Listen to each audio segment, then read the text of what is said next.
우리가 하나님을 믿는다는 건 6,000년 전에 구약시대도 아니고 2,000년 전에 신약시대도 아닙니다.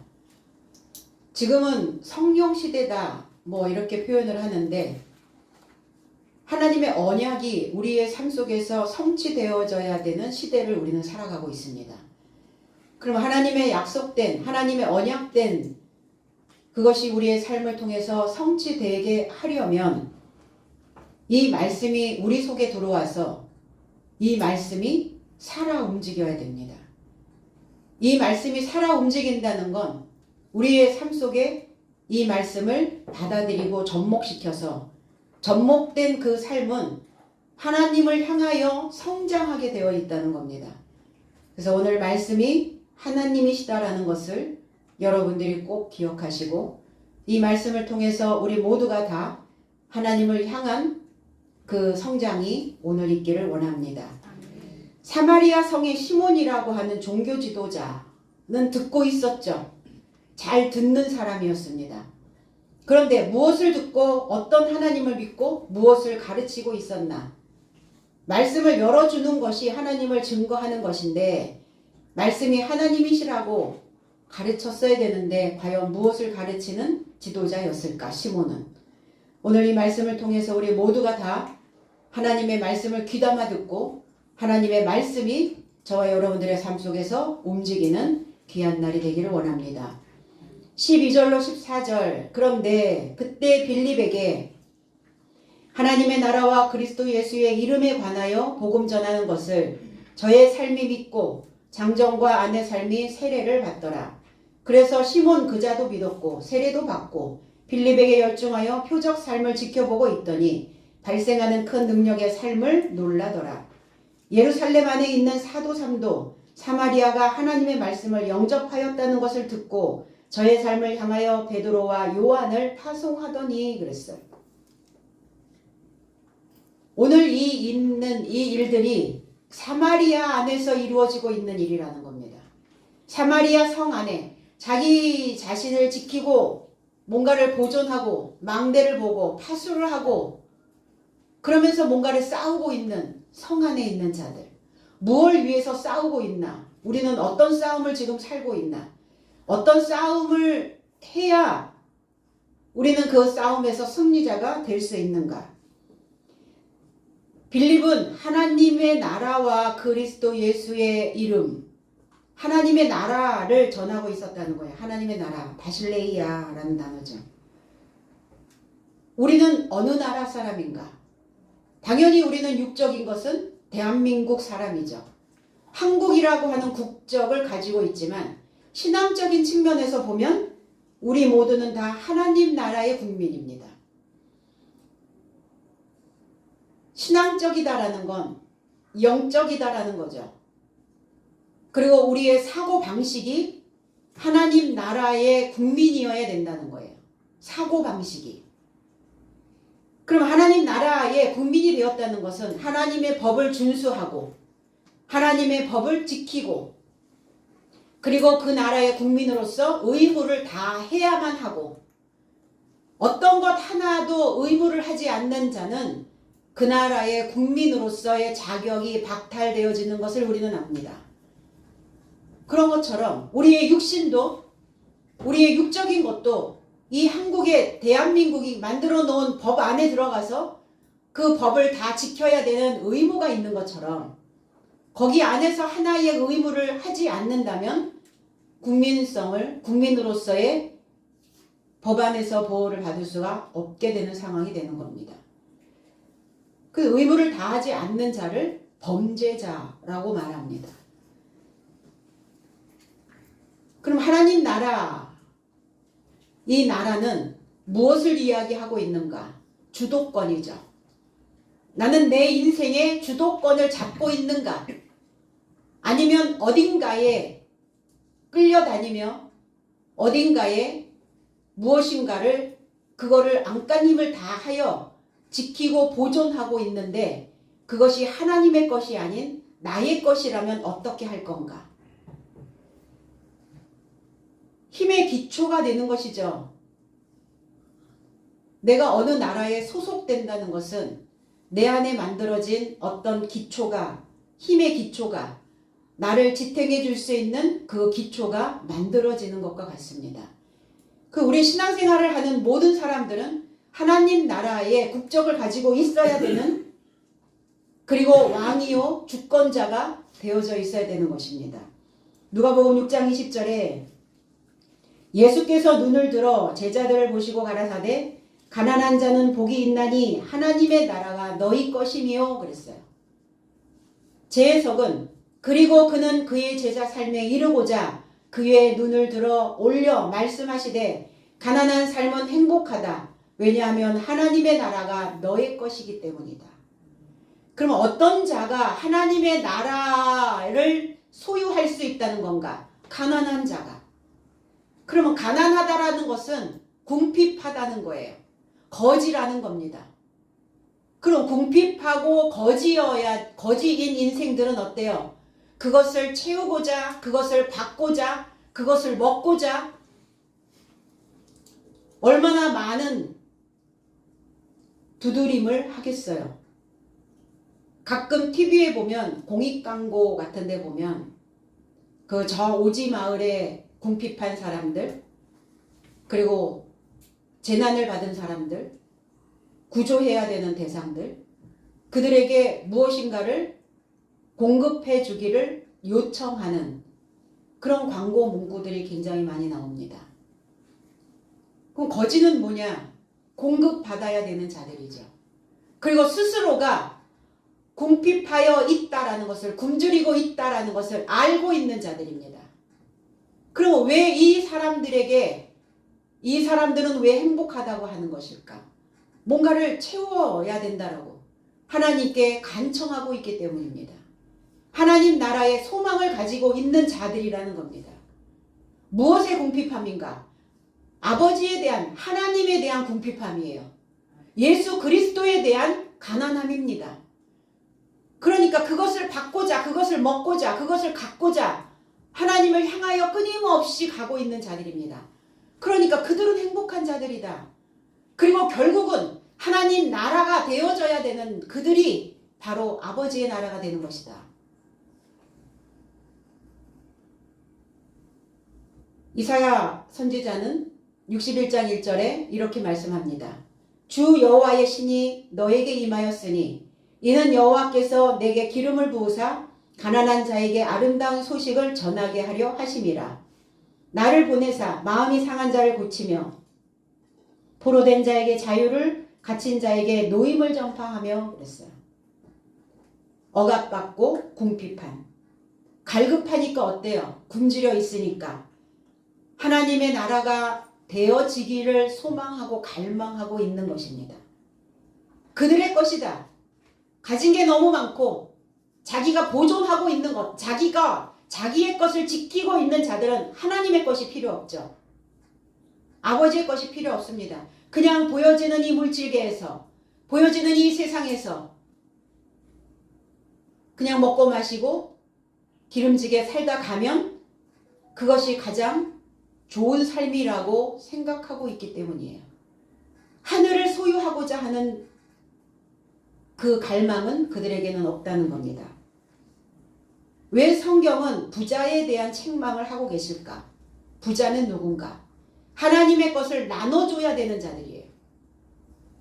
내가 보존하고 있었다면, 내가 수십 년 신앙생활을 하고 있었다면 내게는 분명 하나님의 것이 있어야 되고, 그렇다면 나는 하나님의 나라가 되어져 있어야 되고, 하나님의 나라가 되어지기 위해서는 배워야 된다는 거예요.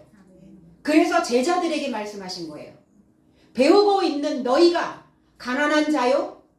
너희 그 가난한 자가 하나님의 나라가 될 것이다. 그럼 하나님의 나라가 되어진 이 부자들은 뭐 해야 되는가? 나눠줘야 되거든요. 가지고 있는 것을 줘야 됩니다. 복음을 전파해야 됩니다. 그래서 후견인과 청지기 아래서 그 많은 사람들을 가르쳐야 되는 지도자들임에도 불구하고 그들은 자기 스스로 하나님의 나라가 되었다라고 그렇게 오만방자한 생각들을 하고 있는 거죠. 그리고 더 이상의 배움은 필요 없어. 더 이상 배울 필요도 없어. 내가 그동안 신앙생활을 해온 수십 년 동안 앓은 거를 가지고 나는 충분히 하나님의 나라가 되어질 수 있다라고 오만방자한 사람들이라는 거예요. 그들이 부자거든요. 그게 그들을 책망하신 거예요.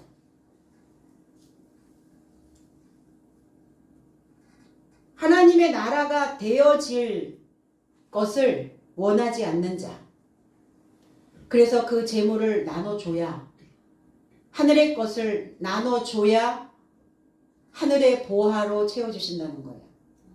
그럼 하늘의 보화가 무엇인가? 우리에게 주신 보물이 무엇인가? 그리스도 예수예요. 그 기름진 삶입니다. 주면 비우죠. 공간이 생길 거 아니에요. 그럼 비어진 그 공간에 하나님의 것이 또 채워진다는 겁니다. 내가 줘야 되기 때문에 배우지 않으면 안 되는 거죠. 가르침을 받지 않으면 마음이 쫄리죠. 그게 궁핍한 자의 모습이에요. 그게 갈급한 자의 모습이라는 겁니다. 그런데 줄 게 없으니까, 주려고 하지 않으니까 궁핍해지지 않는 거예요. 가난해지지 않는 겁니다. 그냥 이 땅에서 그냥 이렇게 저렇게 뒹굴다가 그냥 한 생을 마치게 되는 거죠. 뭐는 하면서 하나님을 믿는다고 말은 하면서 여기저기 내가 하나님 믿는다고 광고는 해놨으면서 그거에 대한 효과를 바라보지 못하고 있는 겁니다. 그리스도의 이름에 관하여 빌립은 사마리아 성에 있는 자, 뭔가 지금 지키고 있는 자들이거든요. 뭔가를 보존하고 있는 자들이에요. 무엇인가 뺏길까봐 망보고 있는 자들입니다. 그게 전쟁이거든요. 우리가 하나님의 것을 뺏길까봐 나를 망을 보고 하나님의 것을 지켜내기 위한 전쟁을 해야 되는데 내가 가지고 있는 아집, 고집, 체면, 자존심 이런 것들을 보존하고 있는 자들이라는 건 사마리아가. 그런데 그리스도 이름에 관하여 이렇게 해요. 그러면 단순하게 예수를 믿어라 이게 아니에요. 관하여라고 하는 이 페리라고 하는 이 단어는 꿰뚫다라는 의미를 가지고 있어요. 그리스도가 그들의 삶에 관통할 수 있도록 전하는 거예요. 그리스도가 그들의 생각에 박힐 수 있도록 전하고 있는 겁니다. 그냥 몇 마디 하다가 안 되게 생겼으니까 접어, 포기 이게 아니라 그들을 꿰뚫어 주려고 구멍을 내서 이쪽에서 저쪽으로 통과하게 하려고. 그럼 결국은 뭐냐? 전류가 흐르게 하려고요. 전류. 차단되지 않게 하려고. 이게 그리스도 이름에 관해서, 이게 관해서라는 단어로 그냥 별로 중요하지 않게 일축시켜 놨는데 상당히 중요한 단어예요. 그러니까 그들을 꿰뚫을 수 있도록 지금 복음을 전파하고 있으니까 얼마나 빌립은 온갖 자기 안에 있는 하나님의 나라의 모든 것들을 다 동원해서 그들에게 줄 수 있는 것들을 입을 열어 다 주고 있는 거예요. 다 올인하고 쏟아내고 있는 겁니다. 나의 구원자를. 그러면 그 상대의 마음을 훤히 알고 있어야 돼요. 그 상태가 어떠한 상태에 놓여 있는지, 사마리아 성에 있는 자들, 자기의 본성들을 지키고 있는, 자기의 본성들을 보존하고 있는 그들을 훤히 꿰뚫고 있는 거예요. 빌립 집사는. 우리가 상대에게 무엇인가를 전달해 줄 때는 상대를 꿰뚫고 있어야 된다는 거예요. 그럼 꿰뚫지 않으면 흐르지 않는다는 겁니다. 턱 막히죠. 왜? 벽창 오니까 막혀버린단 말이에요. 흐르지 않고 있다 그 상대는. 그럴지라도 관철시켜야죠. 그것이 옳은 것이라면, 그것이 하나님의 것이라면, 그것이 나의 것이 아니라 내 육신의 어떤 것들을 원하는 것이 아니라 하나님의 것이라면 꿰뚫어야 된다는 거예요. 그리고 그러기 위해서는 나도 하나님에 대하여 꿰뚫고 있어야 해요. 그리고 내 자신도 나를 꿰뚫고 있으셔야 돼요. 내가 나를 알지 못하는 상태에서는 절대로 상대의 마음을 이쪽에서 저쪽으로 꿰뚫을 수가 없어요. 창세기서부터 계시록까지 하나님을 꿰뚫고 있어야 내 속을 꿰뚫어 볼 수 있어요. 하나님을 모른다는 건, 말씀을 모른다는 것은 나를 모른다는 거예요. 왜? 내 속을 모른다는 거예요. 무엇 때문에? 내 안에 그리스도 예수가, 내 안에 하나님이 계시기 때문에. 그래서 일관되게 흘러가야 되는 거죠. 그들을 지금 전도하고 있는 겁니다. 유앙겔리온, 유앙겔리조, 복음입니다. 좋은 소식, 좋은 소식을 선포하다. 그리고 복음을 가르치다. 좋은 소식은 어떻게 들어가는가? 인생에서 나를 건져내신다는, 그리고 내 속을 관통시켜 주시겠다는, 네 인생이 막혔어, 생각이 꽉 막혔어, 나를 뚫어주신다는 그 좋은 소식은 어떻게 들어가는가? 가르쳐야 된다는 거예요. 복음을 가르치다 그랬어요. 갈라디아서 1장 6절로 7절에 그리스도의 은혜로 너희를 부르신 이를 이같이 속히 떠나 다른 복음 좇는 것을 내가 이상히 여기노라. 다른 복음은 없나니 어떤 사람들이 너희를 요란케 하여 그리스도의 복음을 변하려 함이라. 제 해석은 그리스도의 은혜 안에 너의 삶을 초청하신 이로부터 색다른 복음에 이루고자 이처럼 속히 변절하는 것을 나는 놀랍게 생각한다. 너의 삶을 선동하는 삶과 그리스도의 복음을 뒤집길 원하는 어떤 삶이 있지 않거든 다른 복음은 없다. 다른 복음은 없다고요. 색다른 복음. 하나님이 원하시는 색깔이 아니란 말이에요. 다른 소식이 들어오고 있다고요.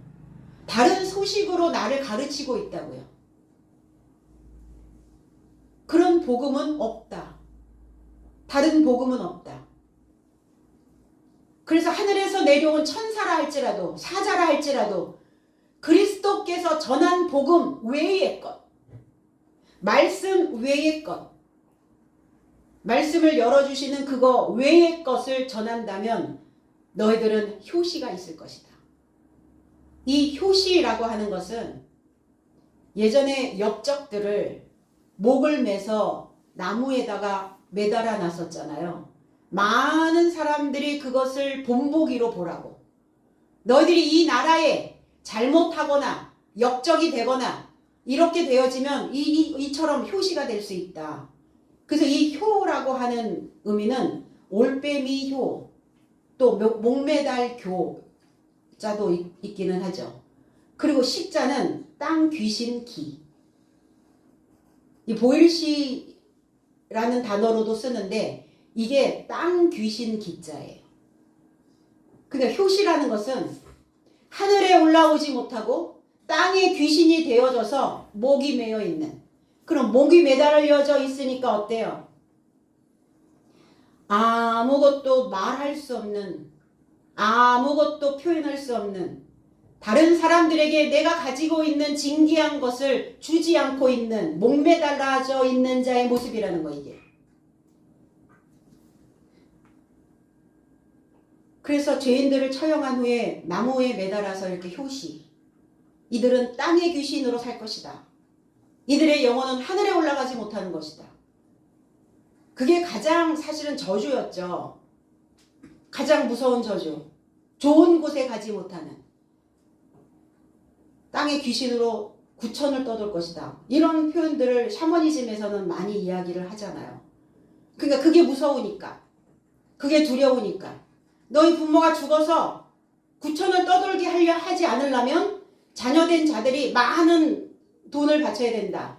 그게 구교에서 일어났던 부패의 행위였어요. 구교에서 일어났던. 그러니까 그것을 개혁하고자 종교 개혁이 일어났는데 거기에서 개신교가 나온 거죠. 색이 다른, 색깔이 다르다고요. 이런 색깔이 다른 소식을 들은 자들은 어떤 상황이 벌어지느냐? 뒤집어진다고요. 색다른 복음을, 그리스도의 복음을 뒤집길 원하는 그 삶이 있지 않다면 이렇게 되는 거예요. 온전한 소리로 들어서 온전한 소식이 되어져야 되는데 온전한 소리를 하면 그 속에서 뒤집는 거죠. 뒤집는다는 건 뭐냐? 받아들이지 않는다는 거예요. 그러니까 뒤집어지는 거예요, 속이. 순리대로 가지 않으면 영리대로 가면 늘 뒤집힙니다. 인생도 뒤집히고 속도 뒤집히고. 그러니까 너희들이 뒤집기를 원하는 그 삶이 아니라면, 그렇게 되어져 있지 않다면 그 복음을 받아들여야 한다. 다른 건 없다. 다른 방법은 없다. 다른 길 없다. 오직 이 길이다. 이렇게 한 길로 가야만 한다. 기쁜 소식. 이 단어가 구약으로 넘어가면, 히브리어로 넘어가면 이게 빠사르라는 단어를 만들어내죠. 기쁜 소식을 선포하다, 신선하다. 이게 살이라는 단어예요, 살. 이게 고기라는 단어, 고기. 그러니까 구약에서는 고기, 살 이렇게 표현이 되니까 이게 복음이라고 생각도 안 하는 거예요. 구약에서는 복음이 있을 수 없다라고 생각을 하는 거예요. 복음이에요. 창세기서부터 계시록 전체가 소식이에요, 소식. 기쁜 소식. 메시아가 올 것을 구약에서는 기록해 놓았고 신약에서는 메시아가 온 것에 대한 소식을 증거하고 있는 것이고 소식으로 전달되어지고 다니엘서 10장 3절에 새 이레가 차기까지 좋은 떡을 먹지 아니하며 고기와 포도주를 입에 대지 아니하며 또 기름을 바르지 아니하리라. 여기에서 고기라는 단어가 복음이라는 단어예요. 여기에서 고기라는 단어가 기쁜 소식이라는 단어예요. 새 이레, 그래서 다니엘의 뭐 21일 기도, 21일 기도 그런 거 많이 했었죠, 예전에. 응? 그러면 새 이레 3과 7이에요. 21일이 아니라 3과 7. 7이 3번 같다. 뭐 이렇게 해서 21일, 새 이레 이렇게 얘기하죠. 3이라고 하는 단어. 강화하다, 세습하다. 그리고 1에 7, 맹세하다, 완전하다, 임무를 가하다. 그러면 새 이레가 차기까지, 새 이레가 충만해질 때까지, 새 이레의 삶으로 봉헌되어질 때까지 다니엘은 이렇게 말씀하고 있는 거죠. 하나님의 것이 강화되어져서 내 삶에 완성될 때까지 하나님의 말씀이 내 안에 계속 거듭거듭 세습되어져서 내가 하나님의 임무를 다하여 그것이 채워질 때까지 이렇게 됐어요. 그게 채워질 때까지, 그 삶이 봉헌되어질 때까지 좋은 떡, 즐거운 것, 탐내고 있는 것, 나의 본성을 위하여 취하는 것, 내 좋을 대로만 하는 것, 내 좋을 대로만 하는 떡, 내가 먹고 싶은 것만 먹는 하는 자들, 내가 먹고 싶은 것만 먹기를 원하는 자, 좋은 떡. 이 레헴이라고 하는 단어예요. 짐승을 위한 곡물. 그러니까 짐승을 위한 곡물인데 나를 즐겁게 하고자 나의 어떤 내가 탐내고 있는 내 어떤 본성만을 즐겁게 하고자 하는 떡이기 때문에 짐승의 먹이밖에 안 되는 거예요. 짐승의 먹이만을 계속 먹고 있는 겁니다. 하나님의 양식을 먹으려고 싸우지 않는 자예요. 그럼 어느 집으로 가시겠어요? 어느 떡집에?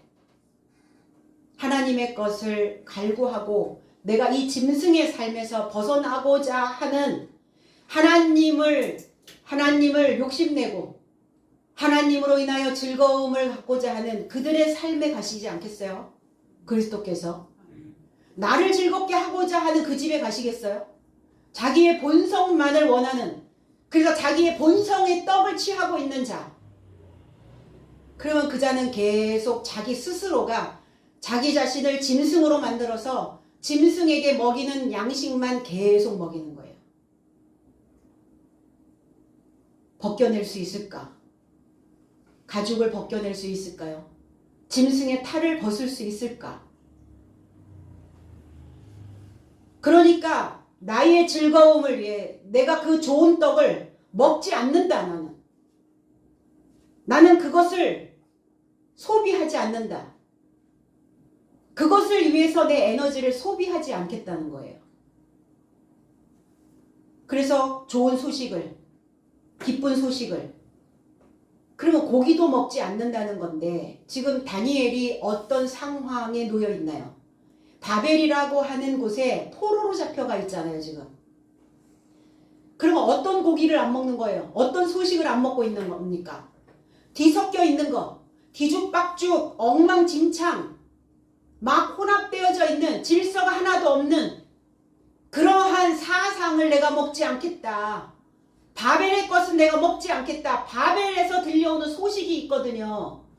인생은 원래 뒤죽박죽이에요. 태어날 때부터 이렇게 잘 정돈되어서 태어나는 게 아닙니다. 배우면서 가르침을 받으면서 그러면서 하나하나 이렇게 정돈해내는 것이지, 배움이 없으면 가르침을 받지 않으면 엉망진창 뒤죽박죽 돼버리는 거예요. 그거 먹지 않겠다. 무엇을 위해서? 나의 즐거움을 위해서. 그 즐거움을 위해서 먹는 자들은 신앙생활이 영양가가 없어요. 영양이 없어요. 영양가가. 나에게 그 신앙이 영향을 미치지도 않고 내 안에 그 영양가가 만들어지지 않는다는 겁니다. 그리스도 예수로 기름지지 않는다는 거예요. 그 삶이. 그리고 포도주, 야인, 거품을 일다. 거품이 일다 이런 뜻이에요. 거품 많죠. 살아가면서 거품 많죠. 실체가 아닌데 거품을 붙잡아요, 사람들은. 거품이 너무 많은 거예요. 그 거품도 먹지 않겠다. 그 거품은 진짜가 아니거든요. 그 거품된 인생은 진짜 맛을 못 내는 인생들이에요. 진짜 맛이 무엇인지를 못 보고 사는 사람들입니다. 아니, 거품을 먹을 거예요. 그 거품 속에 있는 것을 먹을 겁니까? 그래서 괴악하고 악독하고 오래된 누룩으로 빚어진 그 누룩, 그 거품, 그 먹지 않겠다. 거대해져 있거든요, 바벨은. 그 거품이 막 일어났으니까 커 보이는데 거품이 싹 제거가 되면 쭉 가라앉는 거죠. 내가 거품이 일어나고 있는지, 아니면 온전한 정신을 가지고 그리스도 예수가 내게, 하나님이 내게 주시는 그 원액을 내가 먹고 있는지 분별해 내셔야 될 줄로 믿습니다. 아멘. 입에 대지 않겠다. 입은 가장자리라는 뜻을 가지고 있어요. 끝처리. 내 인생의 막바지까지 갔을 때, 내 인생의 끝이 보일 때 무엇이 보일까?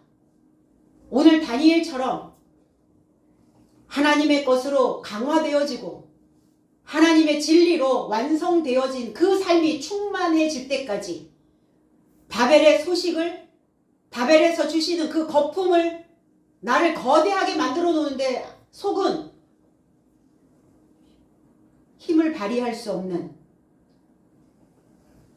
그것을 내 인생에 끝에까지 가지고 가지 않겠다.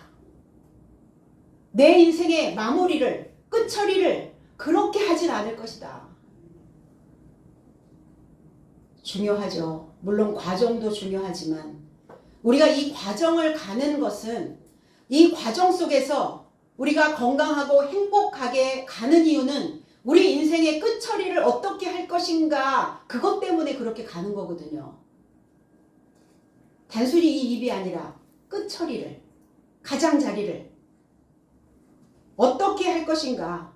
그래서 나는 그것을 내 인생의 가장자리까지 끝처리까지 데려오지 않겠다.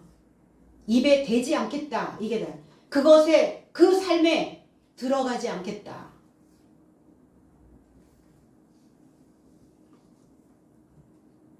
그리고 기름을 바르지 아니하니라. 기름 어떤 기름이겠어요? 결코 하지 않을 것이다. 우리가 결코 하면 안 되는 것들이 있죠. 결코 해서는 안 되는 것들이. 무엇으로 기름져 있느냐는 거예요.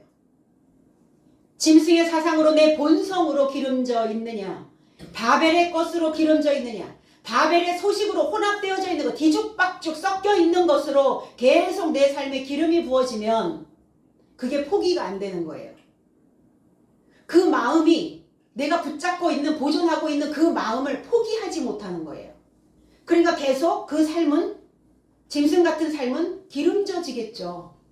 살이 찌겠죠, 당연히. 그래서 세례를 받는 겁니다.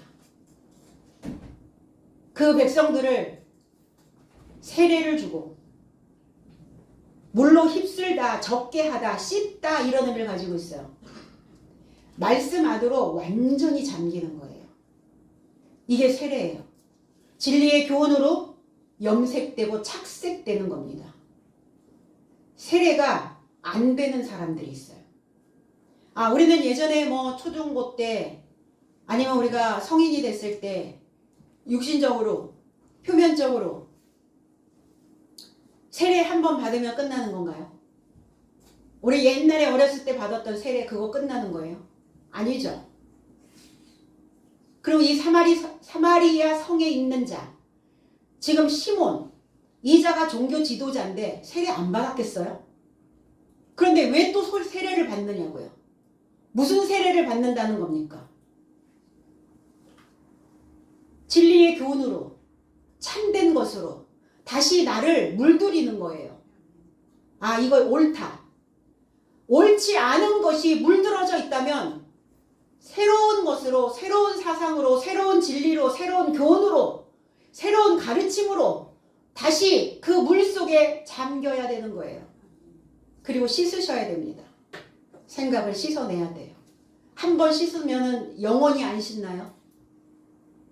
우리의 육체 매일 씻으면서 왜 우리의 생각들은, 우리의 사상들은, 내가 인지하고 있는 것들은 왜 안 씻어냅니까? 신앙 안에서 그거 하라고, 그거 하려고 지금 우리가 믿음 생활을 하고 있는데, 그럼 왜 세례가 안 될까? 왜 착색이 안 될까? 고집이 세고 융통성이 없어요. 그래서 우리는 그런 사람을 옹고집이다 이렇게 표현을 합니다. 옹씨성을 가진 생원이 있었어요. 옹생원. 근데 친구가 아프다 그래서 문병을 가던 중이었어요. 문병을 가다가 마을 어귀에 딱 들어섰는데 사람들이 이렇게 얘기하는 거죠. 옹생원 어디 가시나? 내 친구가 아프다 그래서 지금 문병 가고 있네. 그냥 어저께 옹생원 당신 친구가 조금 전에 죽었다네. 이랬단 말이에요. 그럼 죽었다고 그러니까 그럼 문상을 가면 되잖아요. 이 옹생원은 이렇게 생각하는 거죠. 나는 친구를 문병 가려고 했지 조문 가려고 했던 건 아니야. 그러니까 다시 집으로 백해서 다시 집으로 가가지고 다시 문병을 와야만 해. 이게 융통성이 없는 옹고집. 그래서 그때부터 옹생원의 융통성이 없는 고집이라 이렇게 이제 이런 말들이 줄여져서 옹고집이라는 말이 만들어진 거죠. 이 옹자는 독웅자예요. 항아리 웅. 그리고 막힐 웅.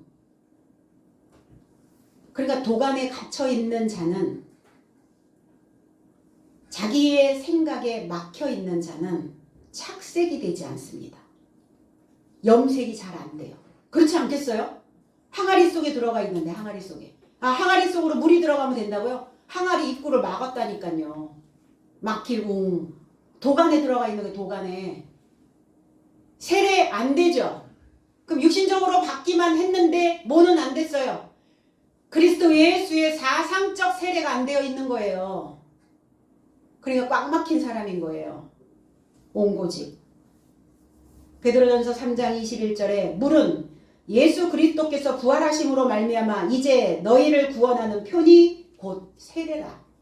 이는 육체의 더러운 것을 제하여 버림이 아니요 하나님을 향한 선한 양심의 간군이라. 재해석은 물은 또한 세례를 대표하여 지금 나의 삶을 구원한다. 육체의 부패한 것을 제거함이 아니요 오히려 그리스도 예수의 부활로 인해 하나님에 이르는 선한 양심에 연결된 간청이다. 물로 세례를 받는다는 것은 물 안에서의 건짐이거든요. 물에서 건짐을 받는 거예요. 나의 사상에서 건짐을 받는 겁니다. 융통성이 없는 도간에 갇혀있는 이 옹고집의 삶으로부터 건짐을 받는 겁니다. 그러려면 문을 열어야죠. 항아리 입구를 열어주셔야 될 거 아닙니까? 그럼 인위적으로 깨면 좋겠어요? 아니면 내가 열고 나올래요? 열고 나오는 게 좋겠어요? 누군가 깼으면 좋겠어요? 그러니까 누구에 의하여 깨지는 건 타격이잖아요. 근데 내 스스로 열고 나오는 건 손상을 입지 않습니다. 그럼 어리석을 것이냐? 현명할 것이냐? 어떤 걸 선택해 갈 것이냐? 우리의 인생을, 우리의 신앙을 생각해 보는 게 마땅하겠죠. 그리스도 예수의 부활은 우리에게 주시는 성령 세례입니다. 물 세례, 십자가에서 피 세례, 그 다음에 부활하여 주시는 성령 세례. 반드시 우리는 이 세 단계의 세례가 거쳐가야 된다는 거예요. 뭐 하려면? 하나님의 나라가 되어지려면, 그리스도 예수의 삶으로 우리가 연결되어지려면. 그런데 우리의 육체의 부패한 것을 씻는 것이 아니다. 사상적 부패한 것을 씻어내는 거예요. 무엇으로 인하여? 그리스도 예수의 부활로 인하여. 그러면 우리는 뭘 강구해야 되는가? 뭘 간청해야 되는가? 선한 양심을. 이 선하다라는 것은 아가도스, 거룩하다라는 거예요. 양심, 시네이데시스라는 단어예요. 시네이도라는 단어와 에이도라는 단어예요. 완전히 보다, 알게 되다, 지각을 갖다, 깨닫다. 이게 양심이에요. 완전히 나 자신을 깨닫는 거예요. 완전하게 나를 보는 거예요. 그리고 눈치채는 겁니다. 내가 어디에 지금 들어가 있구나.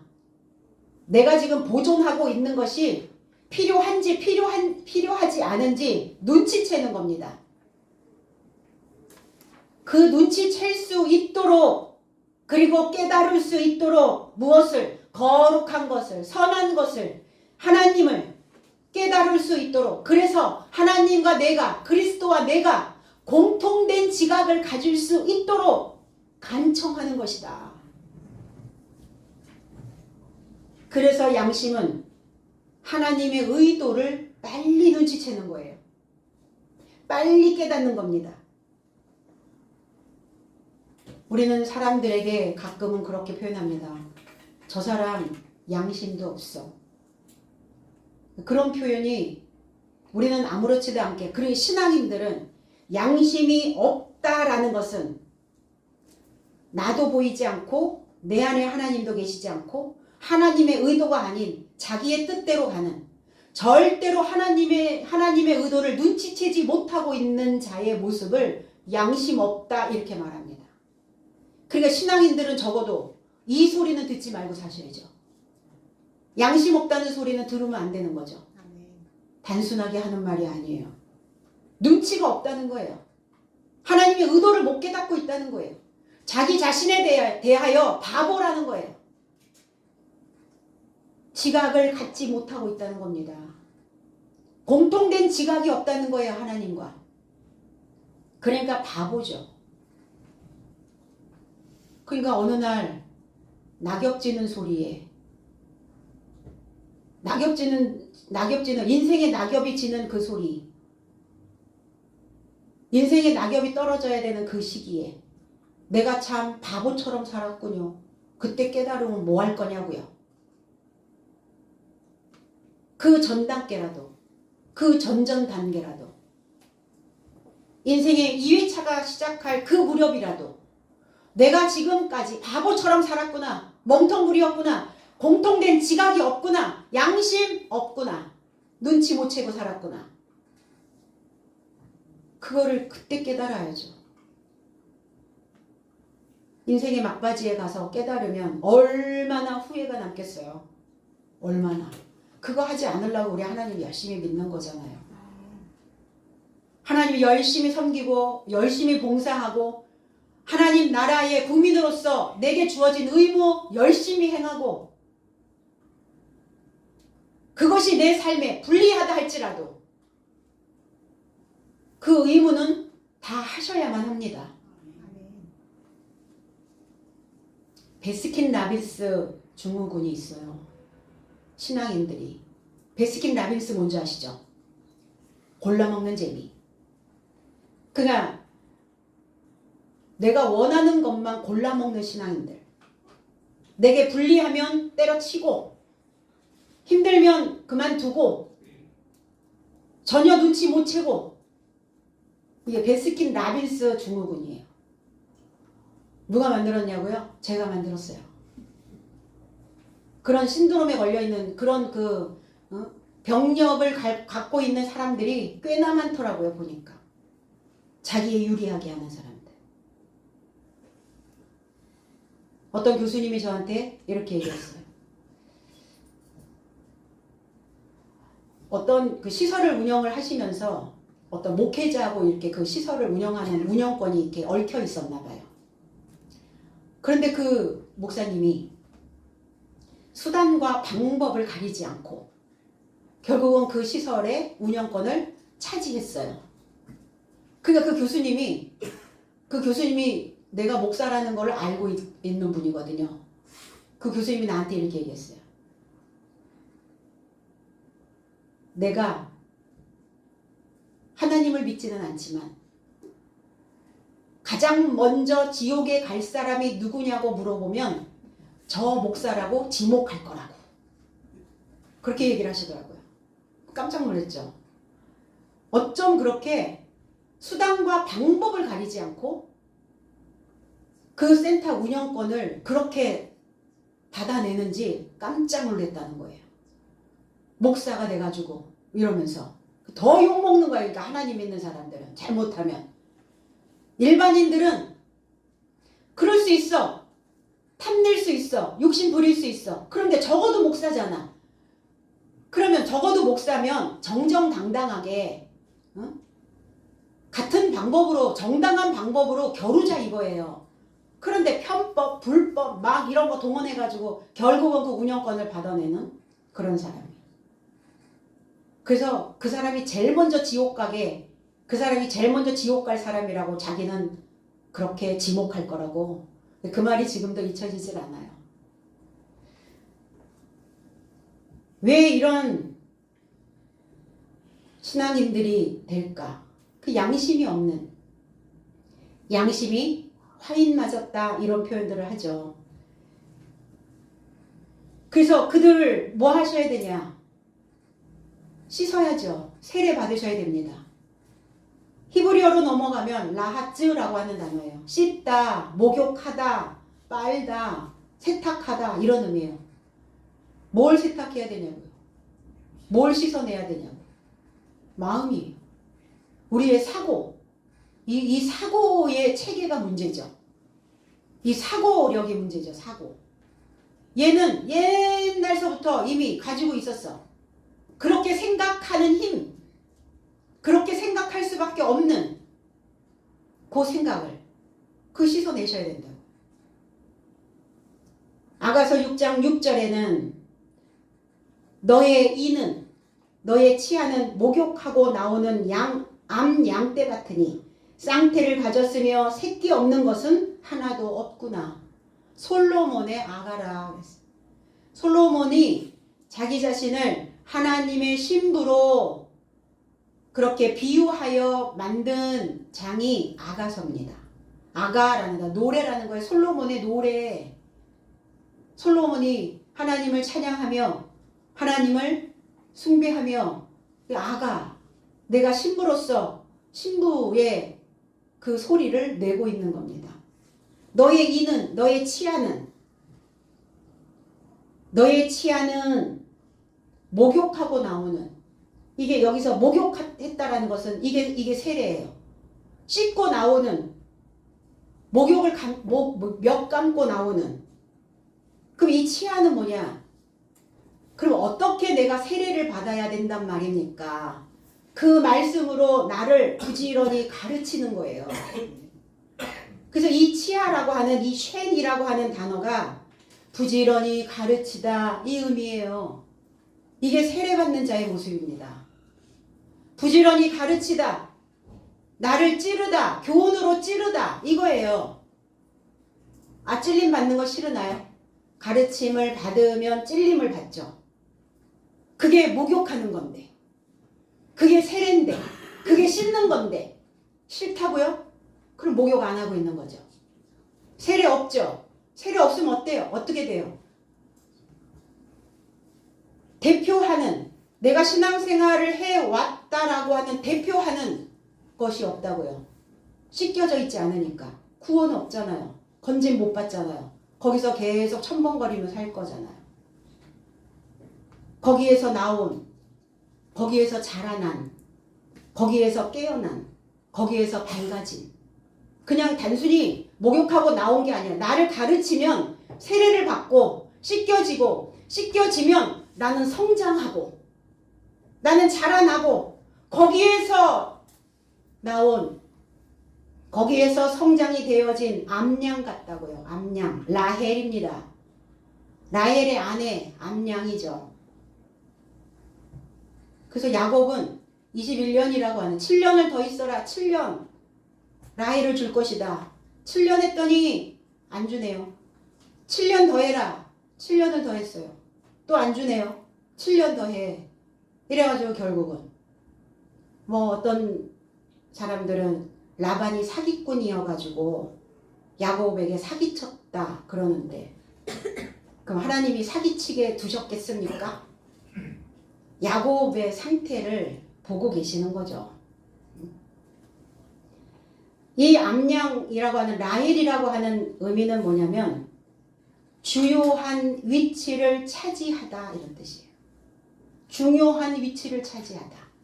그리고 훌륭한 여행자, 이런 뜻입니다.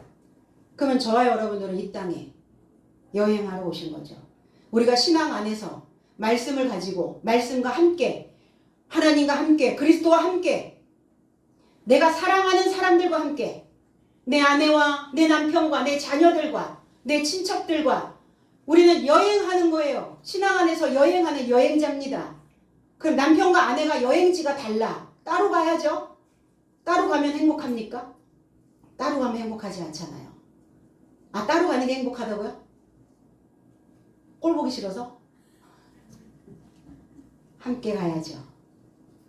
함께 시작했으니까 함께 끝까지, 마무리까지 가야 행복하죠. 여행 왜 가요?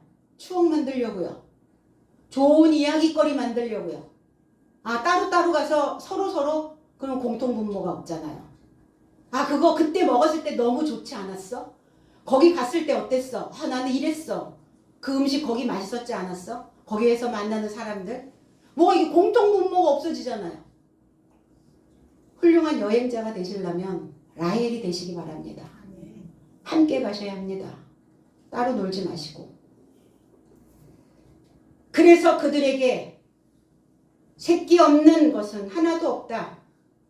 낙태되어지는, 유산하는 그 인생이 하나님의 방법으로 완성되어진다면, 하나님과 함께 떠나는 그 훌륭한 여행을 간다면 그는 중요한 자리에 위치해 있을 것이고, 그렇게 완성된 자는 하나님 나라에서 낙태된 존재가 되어지지 않을 것이다. 그러면 그 인생을 낙태시키면 좋겠냐고요? 내 삶에서 상관없이? 그럴 리가 없잖아요. 오늘 시몬은 빌립에게 큰 능력을 보게 됩니다. 모든 게 가능해진 삶을 보게 된 거예요. 그리고 거기에 퐁당 빠져 들어갑니다. 빌립에게 미치는 거예요. 시몬이 진심으로 끈질기게 열중해서 집중해서 시몬이 빌립에게 집중하는 거예요. 그 메시지에 집중하는 겁니다. 예루살렘 안에 있는 사도들, 베드로와 사도 요한을 파송하게 됩니다. 사마리아에 있는 자들이 하나님의 말씀을 뭐 했다는 소리를 듣고 영접했다는, 받았다, 받은 게 아니에요. 영접하는 거예요. 그럼 사마리아 성에 있는 이 성도들이, 이 백성들이 빌립의 말씀을, 복음을, 소식을 영접했다는 게 그게 놀라운 일인가요? 놀라운 일이에요. 왜? 구약서부터 사마리아는 하나님의 진노를 받은 곳이기 때문이에요. 그래서 유대인들은 사마리아에 있는 자들을 사람으로 보지 않았어요. 형편없는 사람으로 봤어요. 하나님의 진노가 임하여서 하나님의 저주를 받은 자들이라고 그렇게 생각하고 있었던 거예요. 그래도 주님은 사마리아인을 만나잖아요. 사마리아 여인을. 어찌하여 당신은 유대인이면서 사마리아인 나를, 이 사마리아라고 하는 이곳에 와서 나를 만나십니까? 사마리아 여인이 어찌하여 나에게 물을 달라고 하십니까? 이렇게 의아하게 물어봤던 적이 있었죠. 호세아 8장 5절로 6절에 사마리아여 너의 송아지는 버려졌느니라. 내 진노가 무리를 향하여 타오르나니 그들이 어느 때에야 무죄하겠느냐. 이것은 이스라엘에서 나고 장인이 만든 것이라 참 신이 아니니 사마리아의 송아지가 산산조각이 나니라. 사마리아인들은 하나님을 송아지로 만들었어요. 이스라엘 백성들이 광야에 나왔을 때 만들었던 송아지가 바로 사마리아인들이 그때까지 섬겼던 거의 소송아지. 거세된 송아지. 씨를 만들어내지 못하는, 알곡이 없는, 내용이 아무것도 없는, 거세했으니까 어떻겠어요? 생산하지 못하잖아요. 씨를 주지 못하잖아요. 가르침을 주지 못하잖아요. 하나님의 법이 없잖아요. 마구 주위를 돌며 날뛰고 다니잖아요. 이게 숫송아지거든요. 근데 하나님의 형상이라고 생각했어요. 왜? 일하니까. 뿔이 있으니까. 힘이 있어 보이니까. 그것이 버려졌느니라. 내가 그것을 거절할 것이다. 그 삶을 내가 멀리 옮겨놔 버릴 것이다. 그 진노가 언제까지, 어느 때에야 죄가 없겠느냐, 그 순결해지겠느냐, 벗겨지겠느냐. 언제나 그 숫송아지 탈을 쓴 그것이 이리저리 여기저기 떠돌면서 생각이 정착되지 않는 그러한 삶으로 널 떠돌며 다니겠느냐. 그 숫송아지의 껍질이 언제 벗겨지겠느냐. 그렇게 말씀하시는 거예요. 그거는 장인이 만든, 석공이 만든, 숭늉곡이 만든, 새겨서 만들어 놓은 너의 모양이다. 그 모양새 언제 바꿀래? 네가 장인이 돼서 거기에 익숙해져 있단 말이에요. 숭늉공이라는 것은. 그 생각을 계속 긁어서 새겨서 만드는 거예요. 익숙한 생각을 계속하는 거예요. 새로운 생각을 못 해내는 거예요. 익숙한 것으로 나를 계속 만들어내는 거죠. 그 모양을. 언제까지 하겠느냐. 그건 참신이 아니다. 그 마리아, 사마리아가, 그 망대가 시중 들고 있는, 그 익숙한 것에 시중 들고 있는 너의 사상을 보관하고 있는, 그것을 뺏길까봐 망보고 있는 그 사마리아는 산산조각이 날 것이다. 황폐되어질 것이다. 조각 날 것이다. 내가 그 생각을 깨뜨려 버릴 것이다. 이게 사마리아인들이었거든요. 잘 무너져요? 안 무너져요? 안 무너지는 거예요. 얼마나 그 강한지, 그들의 머리가 그 바깥으로 뿜어나온 이 뿔이 얼마나 뿔이 강한지 꺾이지 않는 거예요. 그걸 꺾어야 되거든요. 그래서 하나님에 대하여 알지 못하고, 하나님을 알지 못하고 이렇게 옹고집으로 믿고 있는 융통성 없는 이런 사람들은 스스로 자기를 숫송아지로 만들어 버린다는 거예요. 그러니까 맨날 쟁기질 해가지고 맨날 그 모양 만들어내는 거죠. 막연하게 믿고 있는 무리들이에요. 하나님 정말 있나? 하나님 내 의식과 내 생각과 내 마음과 내 모든 사고를 지금 주관하고 계시는가? 그렇다면 내가 적어도 이렇게 양심 없게 하면 안 되겠지. 이런 양심 없는 행동은 안 되는 거지. 빨리 눈치채야 되는데. 못 채고 있다면 송아지인 거예요. 그래서 복음이 그 형상을 깨뜨릴 수 있다는 겁니다. 그 소식이. 그럼 내 모양을 관찰하셔야죠. 내가 지금 어떤 모양을 하고 있는지, 어떤 모양으로 살고 있는지. 이런 사마리아가 하나님의 원리, 하나님의 말씀을 영접했다고요. 뻗대면 당겨지지 않습니다. 하나님 앞에서 영접이라고 하는 것은 뭐냐면 굽어져야 돼요. 그래서 베드로와 사도 요한을 파송한 겁니다. 베드로, 게바, 카프, 오목하다, 오목한 바위, 구부리다, 굽히다, 뭐하라고? 굽히라고, 굽어지라고. 네 뜻은 굽혀야 되고 하나님의 뜻으로 가야 된다고요. 내 뜻이 굽히지 않고 뻗대면 어떻게 돼요? 뻗댈수록 회초리 감이죠. 회초리. 부모한테도 얼른 굽히면 되는데 부모가 회초리 들었을 때 뻗대면 더 맞죠. 더 맞아요.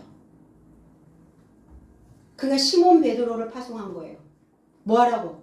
잘 들으라고. 잘 들어. 오늘 내 인생의 끝을 어떻게 결정할 것인가? 오늘 마지노선이야. 그러니까 오늘 잘 들어. 잘 못하는 이유는 잘 못 듣기 때문이에요. 왜 잘 못하고 살까? 잘 못 들어서. 그리고 잘 안 들어서. 그러면 계속 잘못하고 살게 되겠죠. 그래서 또 요한을 보냈네요. 뭐 하라고요? 은혜를 베풀어 달라고. 주여 잘 못 듣고 잘못하고 양심 없이 옹고집으로 살았다면 이제 그가 전능자를 소망하는 삶으로 은혜를 베풀어 주시길 원합니다. 내 뜻을 굽히고 하나님의 뜻을 잘 들어서 존재하기를 소망하시는 자가 나에게 은혜를 베풀어 주시기를 바란다면 오늘 베드로와 사도 요한을 나의 중심에 파송하시기를 나사렛 예수 그리스도 이름 안에서 축복드립니다. 기도하겠습니다.